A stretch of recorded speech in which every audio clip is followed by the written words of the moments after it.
Just watch out for products that claim to have proprietary blends, proprietary formulas, where they're not really telling you what's in the product.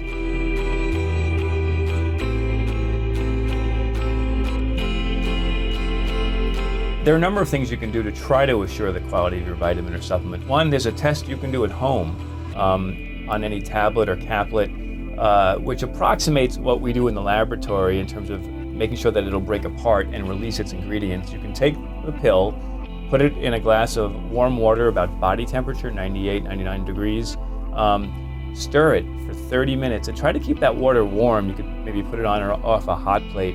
At the end of the 30 minutes, if the pill hasn't completely broken apart, whether there might be just stuff on the bottom or it's all gone into solution, if that hasn't happened, there may be a problem with that product. This won't work, however, with chewables, which you're going to break up in your mouth, extended release or sustained release or time release products, or enteric-coated products, which are actually supposed to stay intact for a while. Other important things that you can do to ensure quality of a vitamin: first, you can check our list on Consumer Lab. We're testing these products. Or you can look for our seal or any other third-party seal, such as USP. These are groups that test the products for their ingredients, contaminants, make sure these pills break apart.